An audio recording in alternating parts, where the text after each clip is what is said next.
Subsidies versus social welfare. The World Bank says governments in the Middle East and North Africa are not doing enough to protect the poor and break the cycle of poverty. On Inside Story, the Arab Spring and the cry for jobs and dignity. Is it going unanswered?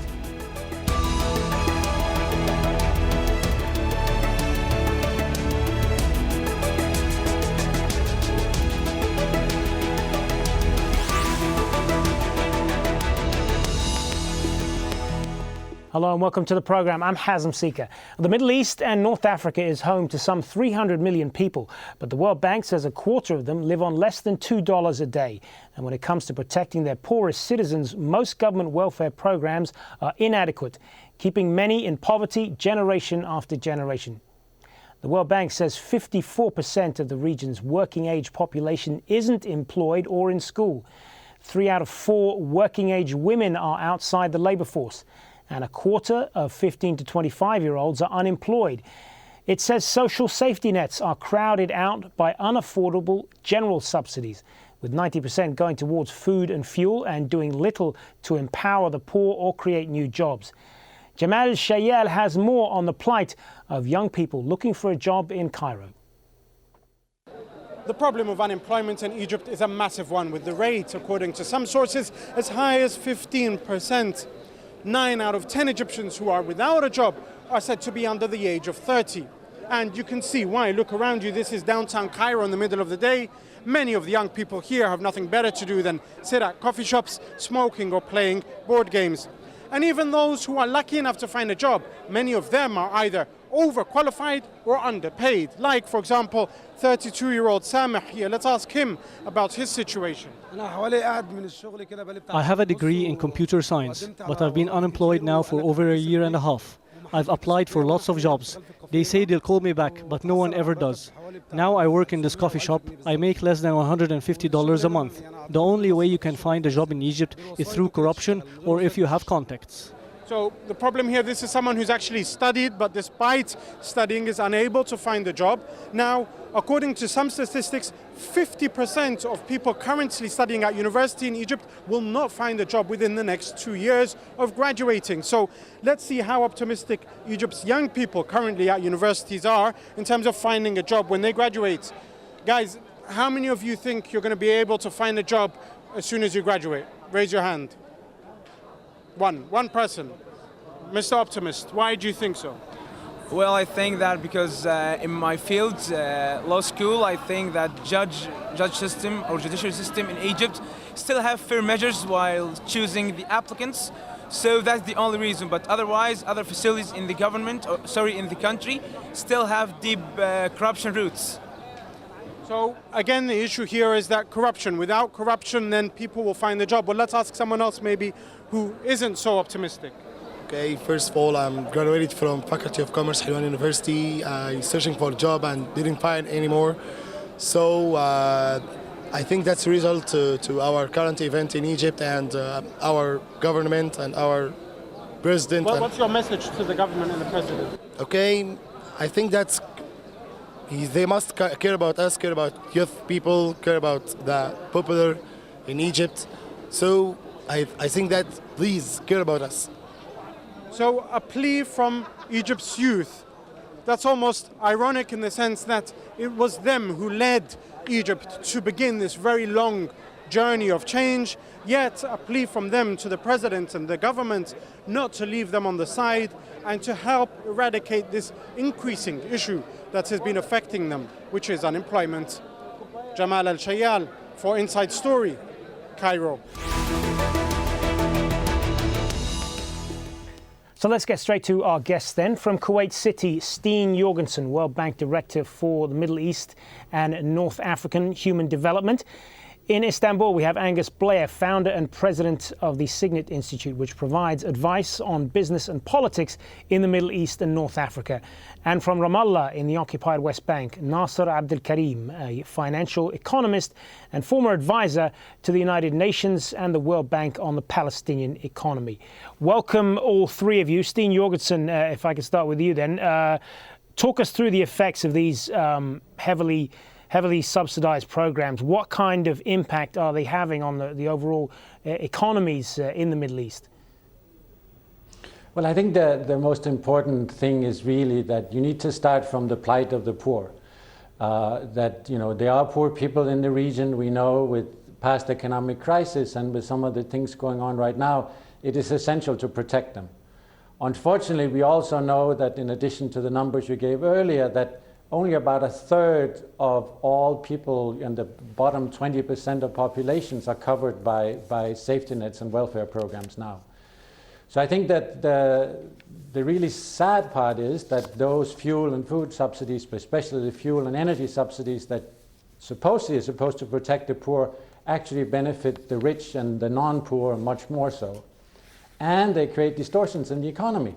Obviously, if a private sector firm can get subsidies for energy, it has an incentive to invest more in energy-intensive machinery and less in labor. So not only are they becoming unaffordable for many governments, they're also skewing or limiting the chances for young people to really get a chance at a job in the economies of the Middle East, North Africa. Nasser Abdel Karim, one of the things that this World Bank report refers to in terms of tackling this issue of subsidies is that the program that's been carried out in the Palestinian territories which is to make the subsidies more targeted. Just explain that to us and what sort of effect it's had in this West Bank territory. I think the welfare program that the Ministry of Social Affairs has been undertaking over the last couple of years is well directed towards the the poorest of the poor families. So how they developed probably a very effective process as to technicalities and criteria of selection those poor families, and directly give them cash aid or food aid depending on the family size and depending on the socioeconomic circumstances of the families. So instead of just designing a subsidy program that is for all, the ministry has designed a welfare system that is directing the poor and directly. So I think this is one element of success in this program, and that's why I think the ministry has succeeded to cover families that deserve to be covered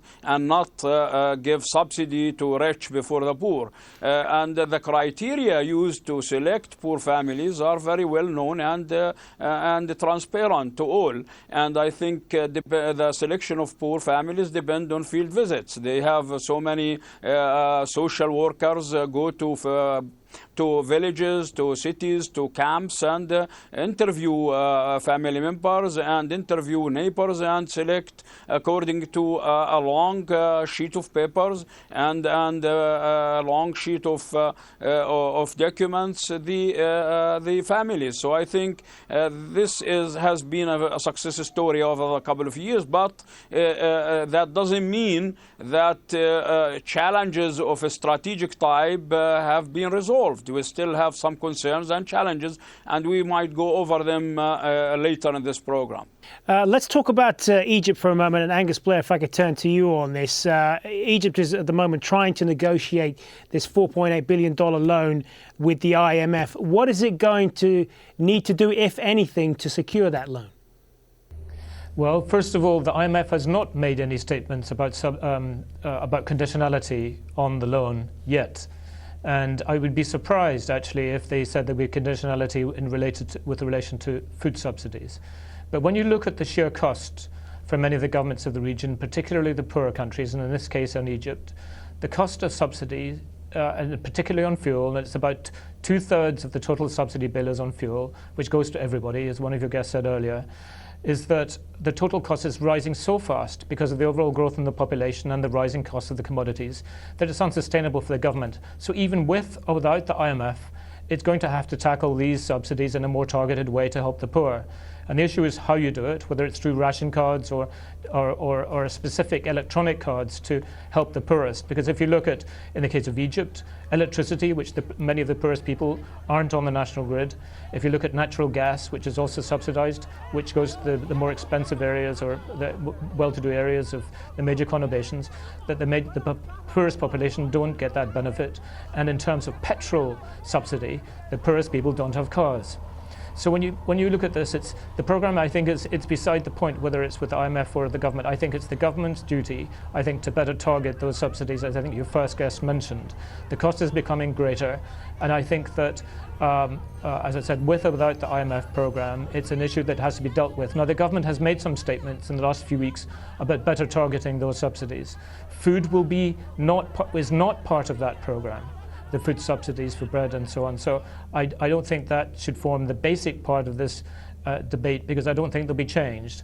And the poorest sections of society will be protected by protecting that food aid for the moment. What Egypt's trying to do is to increase wheat production within Egypt, and the government made a statement that of the over 11 million tons of wheat that was imported last year, that as a result the government tried to make farmers produce more wheat this year, up to 9 million tons. If that is the case, that would be a significant positive for Egypt, and we'll see that in a matter of weeks as to whether Egypt's subsidy bill for food will be cut because it's growing more of its own wheat.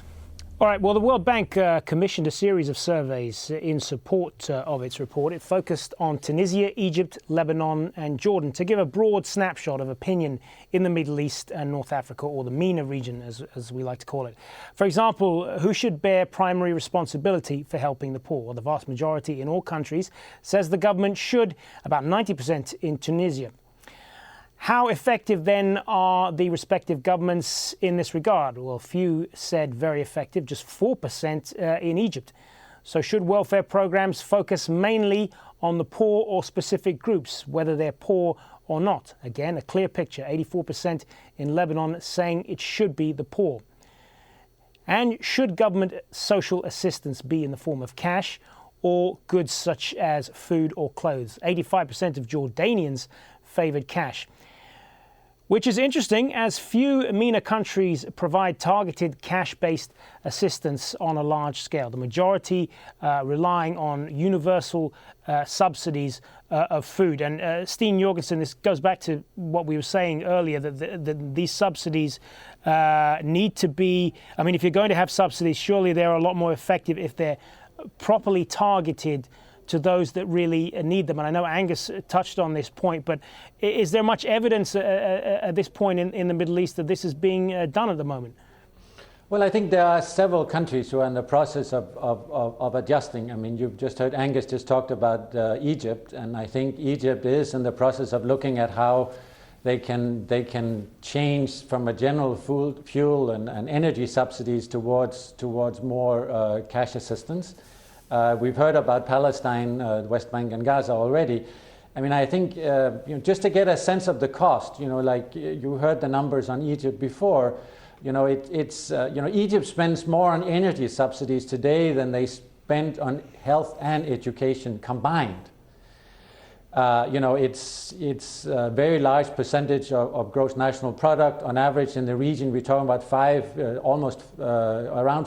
between 5 and 6%, depending on the country.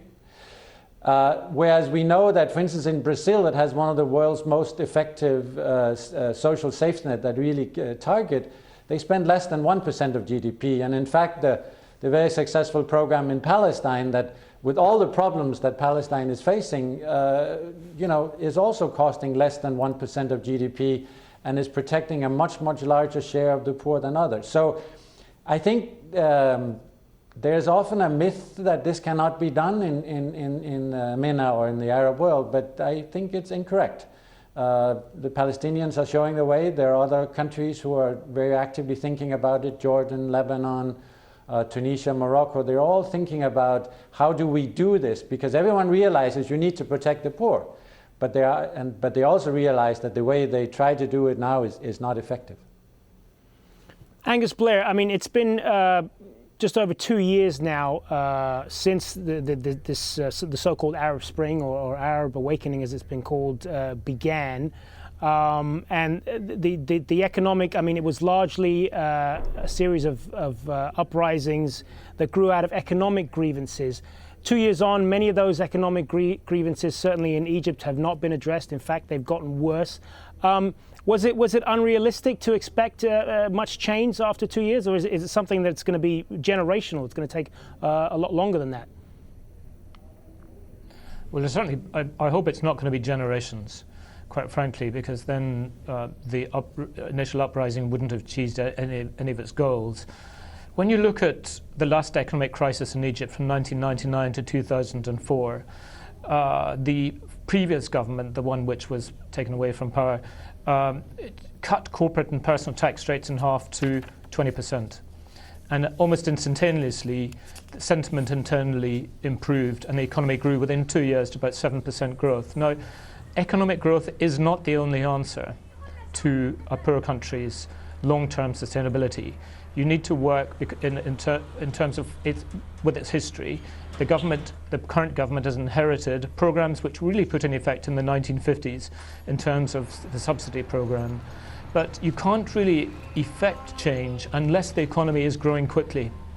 But what you do within that is it's more easy, therefore, to target the poor in society and provide social relief if the economy is growing faster. And right now, the economy in Egypt is growing just barely 2%, probably a little less than that, which is not even the growth in the population. So I think that the government would do well, I think, to instead of raise taxes, it's been focusing on raising customs and raising sales tax and so on. And the sales tax might be a good idea because it affects the wealthier in society and they would pay through taxes they do in much of the developed world. But I think the government would do well to cut corporate and personal tax rates another 2%. To stimulate change sentiment and stimulate some spending in the society, perhaps some capital, fiscal incentives for companies to invest, and so on, rather than just focusing, as I've said, on raising taxes. But I think that going back about the issue on the subsidy reform, it is vital. But it's not just the Mediterranean Arab states, it's across the region where the governments almost everywhere have a paternalistic attitude towards their citizens, where they're an employer of first and last resort. If you look at Kuwait, 95% of Kuwaitis work for the government. In Qatar and Oman, the governments raised civil servant salaries by 60%. It's very difficult for the private sector to grow in that environment because you need the private sector to grow to provide employment across all of the region. So concurrently with trying to create a social net, you've got to try and create the very best conditions for the private sector to invest and to grow so that they can employ more people. So you have to look at this in totality and not just in isolation of the subsidy program. Nasser Abdulkarim, how important is economic sustainability in all this? I mean, if we look at the Palestinian territories again, and you talked about the subsidies program that was administered there, that was more targeted towards the poor. But in the West Bank, it is an economy that is largely dependent on aid. Well, I think the amount allocated to the welfare program in the Palestinian territories is around $100 million. So we are talking about $100 a month per family if we know that this amount provides relief and social protection to 100,000 families. So most of this amount actually comes from donors and depends on international aid, especially through the PGAS mechanism of Europe.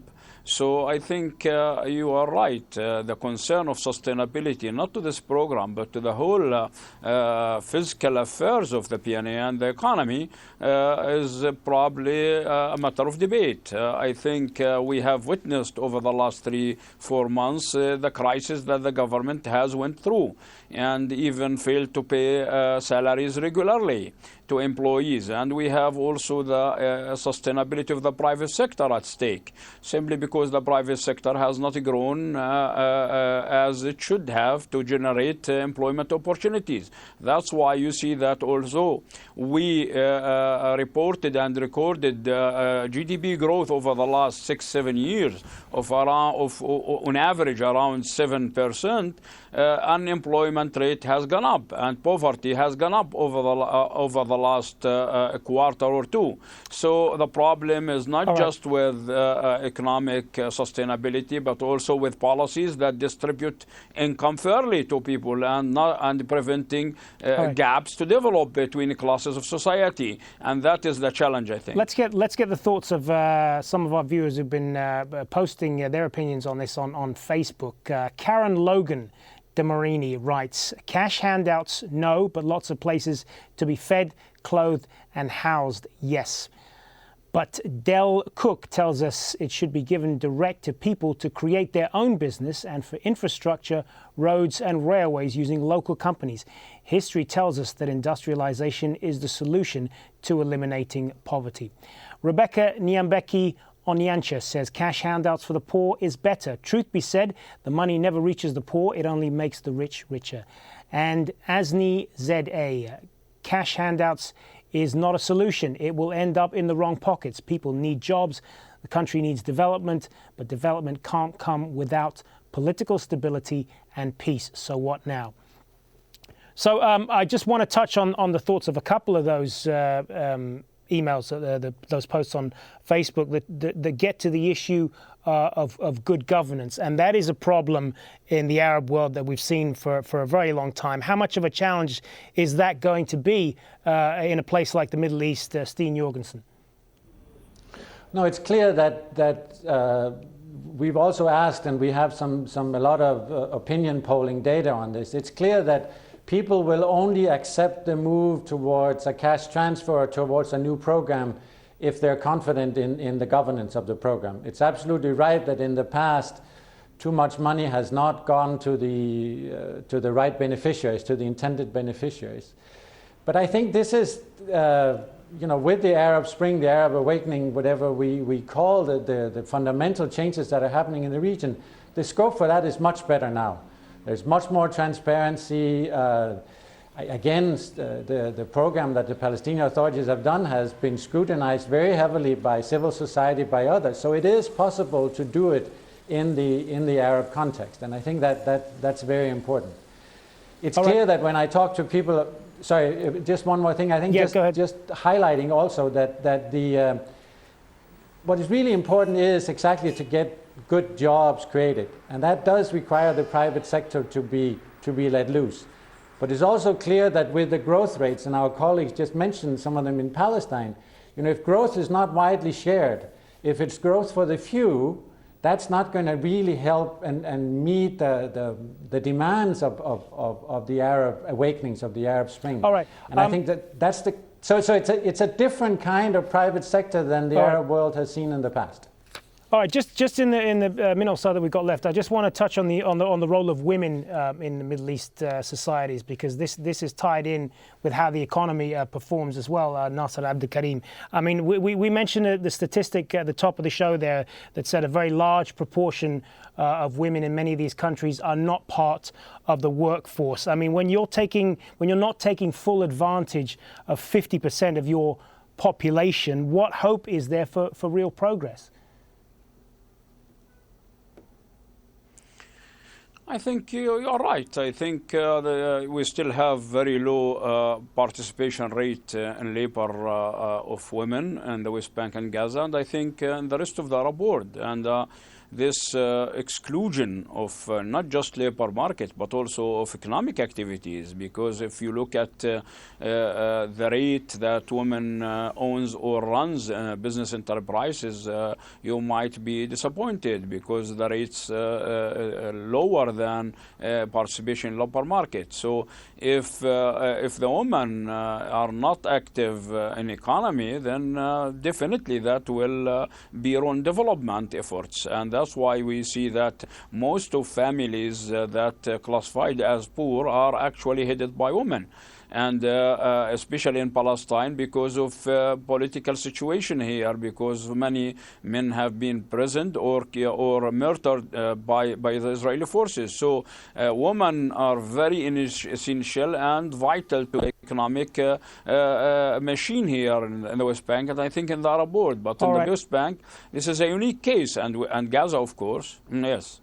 All right, that's going to be the last word. I want to thank all three of my guests, Steen Jorgensen, Angus Blair, and Nasser Abdelkarim. Thanks very much for your time. And thank you for joining us. Don't forget, you can find this program and many more at aljazeera.com. Just follow the links for programs and Inside Story, and you can leave us your comments there too.